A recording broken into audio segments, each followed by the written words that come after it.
এবাৰ ৰাজ্যিক খবৰ পঞ্চায়ত নিৰ্বাচনৰ খবৰ সমাগত পঞ্চায়ত নিৰ্বাচন লোকসভা নিৰ্বাচনৰ পাছত পঞ্চায়ত নিৰ্বাচনৰ বাবে এতিয়া তৎপৰ হৈ পৰিছে শাসকীয় দলৰ লগতে বিৰোধী শক্তিও লোকসভা নিৰ্বাচনত বিজেপিয়ে পুনৰ জয়লাভ কৰাৰ পাছত পঞ্চায়ত দখলৰ বাবে সক্ৰিয় হৈছে নেতা কৰ্মী শাসক বিৰোধী নেতা কৰ্মীয়ে তৃণমূল পৰ্যায়ত ইতিমধ্যে আৰম্ভ কৰিছে নিৰ্বাচনী কচৰত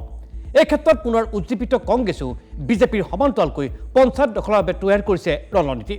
ইয়াৰ মাজতে পঞ্চায়ত নিৰ্বাচন সন্দৰ্ভত মুখ্যমন্ত্ৰী ডক্টৰ হিমন্ত বিশ্ব শৰ্মাৰ ঘোষণা এবাৰ ইভিএমত নহয় বেলটৰ জৰিয়তে হ'ব পঞ্চায়ত নিৰ্বাচন অৱশ্যে ৪-৫খন জিলাত পাইলট পৰ্যায়ত ইভিএমত অনুষ্ঠিত হ'ব পাৰে পঞ্চায়তৰ ভোটগ্ৰহণ প্ৰক্ৰিয়া তাৰ উপৰিও এইবাৰ পঞ্চায়ত নিৰ্বাচনৰ সম্পূৰ্ণ অৰাজনৈতিক বুলি ঘোষণা মুখ্যমন্ত্ৰীৰ আঞ্চলিক আৰু জিলা পৰিষদতে প্ৰতীক চিহ্নত হ'ব পঞ্চায়ত নিৰ্বাচন ইয়াৰ বিপৰীতে প্ৰতীক চিহ্ন অবিহনে অনুষ্ঠিত হ'ব পঞ্চায়ত সভাপতি আৰু সদস্যৰ নিৰ্বাচন মূলতঃ তিনি খলপীয়া ব্যৱস্থাৰে হ'ব এইবাৰৰ পঞ্চায়ত নিৰ্বাচন ৰাজ্যখনত মুঠৰ ওপৰত মুখ্যমন্ত্ৰীয়ে ঘোষণা কৰা অনুসৰি ৭৫% অৰাজনৈতিক আৰু ২৫% ৰাজনৈতিকভাৱে হ'ব এইবাৰৰ পঞ্চায়ত নিৰ্বাচন আগন্তুক পঞ্চায়ত নিৰ্বাচন সম্পৰ্কত আজি কি ক'ব খুজিছে ৰাজ্যৰ মুখ্যমন্ত্ৰীগৰাকীয়ে বেলটত হ'ব পঞ্চায়ত ইলেকশ্যন ইভিএমত কৰিব নোৱাৰি তিনিটা পৰ্যায়ত আছে নহয় ৱাৰ্ড আঞ্চলিক পঞ্চায়ত জিলা পৰ্যায়ত গতিকে ইভিএমত কৰা অসুবিধা কিন্তু মই যিমান দূৰ জানো ৪টা বা ৫টা জিলাত তেওঁলোকে এইবাৰ পাইলট পৰ্যায়ত ইভিএম কৰাৰ কথা চিন্তা কৰি আছে সকলোতে নহয় ৱাৰ্ড মেম্বাৰ চিম্বলত নহয় এইটো মুকলি হ'ব আঞ্চলিক পঞ্চায়ত আৰু জিলা পৰিষদ চিম্বলত হ'ব মানে তিনি খলপীয়া ব্যৱস্থাত আটাইতকৈ তলৰ খলপীয়াটো বিনা চিম্বলত হ'ব পঞ্চায়তৰ সভাপতি পঞ্চায়তৰ মেম্বাৰ এইটো বিনা চিম্বল মাত্ৰ আঞ্চলিক পঞ্চায়ত আৰু জিলা পৰিষদ চিম্বল সেইকাৰণে এইবাৰ পঞ্চায়ত নিৰ্বাচনত বিশেষ ৰাজনৈতিক গতিবিধি নহয় সেয়া ডক্টৰ হিমন্ত বিশ্ব শৰ্মাৰ বক্তব্য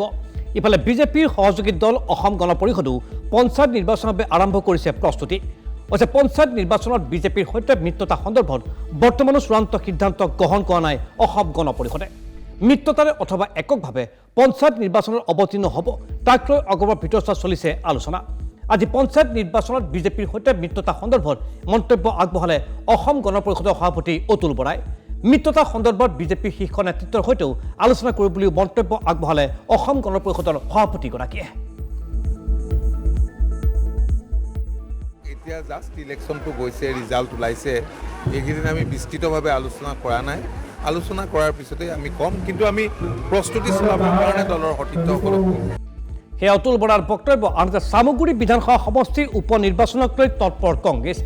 সদ্য সমাপ্ত লোকসভা নিৰ্বাচনত ধুবুৰী সমষ্টিৰ পৰা জয়লাভ কৰা ৰকিবুল হুছেইন সোমবাৰে উপস্থিত হয় চামগুৰিত উপস্থিত হৈ মুখ্যমন্ত্ৰীৰ বিৰুদ্ধে আক্ৰমণাত্মক হয় ৰকিবুল হুছেইন বিধায়ক শূন্য চামগুৰিত এতিয়া ৰাইজৰ শোষণৰ অভিযোগ প্ৰাক্তন বিধায়ক ৰকিবুল হুছেইনৰ শাসক পক্ষৰ ছত্ৰছায়াত চামগুৰিত বৰ্তমান বৃদ্ধি হৈছে ড্ৰাগছ আৰু সুৰাৰ প্ৰচলন তাৰ উপৰিও যোৰহাট পৰাজয়ৰ পাছত ভীতিগ্ৰস্ত বিজেপি দল সেই চামগুৰিত উপ নিৰ্বাচন অনুষ্ঠিত হ'বনে নহয় তাক লৈ সন্দেহ প্ৰকাশ কৰিছে ৰকিবুল হুছেইনে ইফালে চামগুৰি বিধানসভা সমষ্টিত পুত্ৰৰ ৰাজনৈতিক অভিষেক ঘটাৰ ইংগিত প্ৰদান কৰিলে সাংসদ ৰকিবুল হুছেইনে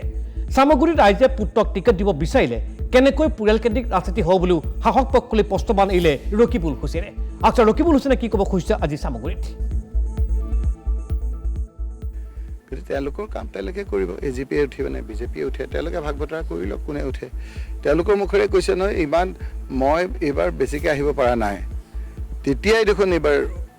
চামগুৰি পুৰণা হওক নতুন হওক হৰুৱাব নোৱাৰিলে পৰিয়ালকেন্দ্ৰিক ৰাজনীতিটো এইটো নেকি যে মই মন্ত্ৰী মোৰ ল'ৰাটো খালি ক্ৰিকেটৰ সভাপতি হ'ব পাৰিব বুজোতাই বুজিব অন্য হ'ব নোৱাৰিব বুজে নহয় পৰিয়ালকেন্দ্ৰিক বস্তুটো বুজা নাই মই এতিয়া মুখখন মোৰ খুলিলে আৰু অলপ পৰিয়ালে অকল কি কৰিব পাৰিব মোৰ ল'ৰা মোৰ পত্নী কংগ্ৰেছ কৰে বিজেপি কৰিলেহে আপোনালোকে সুধিব চাওক বুবু বাবা শুনি ৰাইজে বিচাৰিলে দিব লাগিব গাভাস্কৰৰ পিতেকে ক্ৰিকেট খেলিব পাৰে তেণ্ডুলকাৰৰ পিতেকে ক্ৰিকেট খেলিব পাৰে ডাক্তৰৰ পিতেক ডাক্তৰ হ'ব পাৰে মোৰ ল'ৰাটোৱে NSY কৰি ঘূৰি ফুৰিছে মানুহৰ লগত সমগ্ৰ কৰি মোৰ ল'ৰাটো হ'ব নোৱাৰে যদি হাইকমাণ্ডে দিয়ে হাইকমাণ্ডৰ কথা সেয়া ৰকিবুল হুছেইনৰ বক্তব্য এইদৰে উপ নিৰ্বাচন আৰু পঞ্চায়ত নিৰ্বাচনৰ তৎপৰতা এতিয়া আৰম্ভ হৈছে সমগ্ৰ ৰাজ্যজুৰি দেখা যাওক পৰৱৰ্তী পৰ্যায়ত এই ৰাজনৈতিক যুদ্ধখন কোন দিশে গতি কৰে ৰাজ্যখনত